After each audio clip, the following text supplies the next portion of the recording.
Hello guys, pag-usapan lang natin ang prediction ngayong 2026.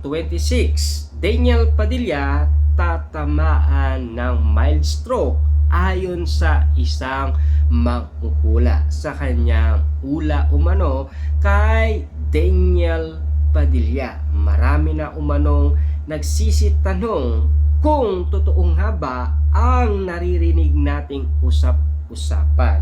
Ayon kasi ang vision naman ni Ruby kay Daniel Padilla, mild stroke. Hindi ko sinasabing mangyayari ngayon taon magiging problema sa kanyang mild stroke kapag na overweight. Kaya huwag siyang mag-overweight at pansinin ninyo minsan kapag overweight siya, parang hirap siya uminga. Kaya maging health conscious na lang, sabi ng manghuhula. Pero sa kanyang ula, hindi daw niya alam kung ngayong taon na to or sa darating na taon. Wala umano siyang alam kung kailan ito tatama umano kay Daniel Padilla. Pero ang matunog umano sa ula niya, yung sinasabi niyang si Daniel Padilla at Catherine Bernardo pa rin ang magkakatuluyan. Na alam niyo naman siguro, last 2025, parang namimiss kasi ni Catherine Bernardo si Daniel Padilla. Paano natin nasabi? Kasi kitang-kita nyo naman kasi ang bawat suot ni Catherine Bernardo na suot ni Daniel Padilla noong sila pa. Lalong-lalo na yung ibinigay umano na regalo ni Daniel Padilla kay Catherine Bernardo ay nakitang suot ni Catherine Bernardo. At siyempre, naging matunog nga naman kasi ang pangalan Daniel Padilla noong si Catherine Bernardo ay urado pa. Na alam nyo naman siguro, naririnig natin umano sa iba't ibang balita na si Catherine Bernardo ay nanonood daw ng incognito ni Daniel Padilla kasi nakita ng karamihan na alam ni Catherine Bernardo ang bagong hairstyle ni Daniel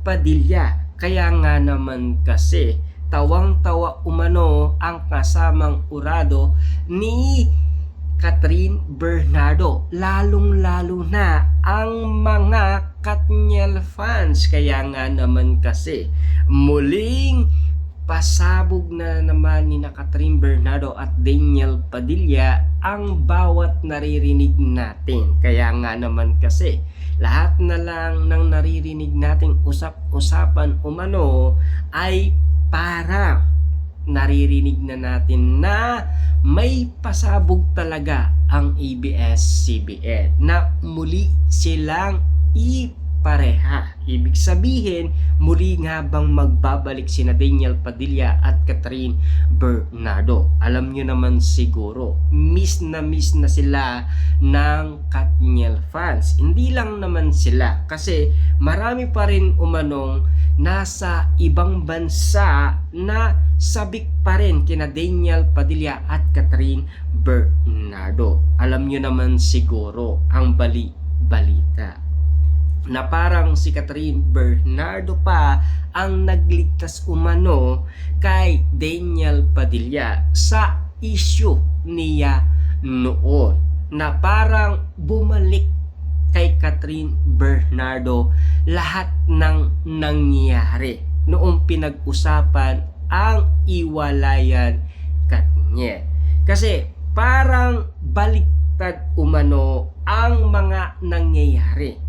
Kasi ika nga ng maraming tao, kung pipili ka rin pala ng red flag, bakit iniwalayan mo pa ang isang red flag na tulad ni Daniel Padilla? Na alam nyo naman siguro, naging trending yan at naging viral yan sa iba't ibang social media. Marami kasing nainis kay Catherine Bernardo kasi sa kanyang ginawa. dalawa.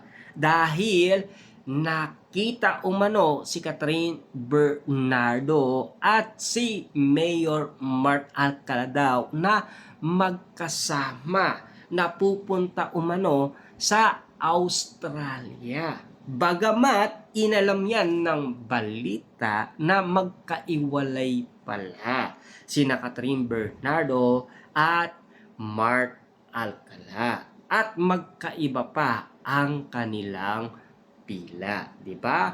Pero ang bali-balita noon naman ay parang pinagdikit daw ang nasabing larawan. Kaya nga naman kasi merong nag-explain ang malapit umano sa pamilya Bernardo. In-explain niya umano at ikinalat umano sa social media na hindi daw makatotohanan ang bali-balita. Kaya nga naman kasi muli na naman nagkaroon ng pag-asa ang Katniel fans. Pero marami pa rin kakaiba ang nangyari. Noong si Catherine Bernardo ay nasa Australia na. Maraming umanong usap-usapan ang bawat isyong nangyayari. Dahil kasama daw ni Mayor Mark Alcala ang kanyang sister. Kaya nga naman kasi, nung merong nakita or merong napansin ang mga netizens na kasama daw ni Catherine Bernardo talaga si Mayor Mark Alcala or ang sister ni Mayor Mark Alcala. Kaya nga naman kasi, parang magkasama daw talaga sila dalawa. Lalong-lalo na bago nangyari yan ay napag-usapan na silang magkasamang lumalabas. Saan nga ba yan napansin? Sa BGC, di ba? Karamihan nga naman kasi ang bali-balitang nangyari sa BGC. Si Catherine Bernardo kasi ay meron siyang condominium. Ika nga kasi ng ibang tao. Hindi ba alam ni Mami Min Bernardo ang nangyayaring ginagawa ni Catherine Bernardo na lumalabas siya ng madaling araw at meron siyang kasamang ibang tao, 'di ba? Lalong-lalo na kasi babae siya. Pero ayon naman kasi sa bali-balita sa atin ni Christy Permin, si Catherine Bernardo daw ay pumupunta ng Lucena at siya lang mag-isa.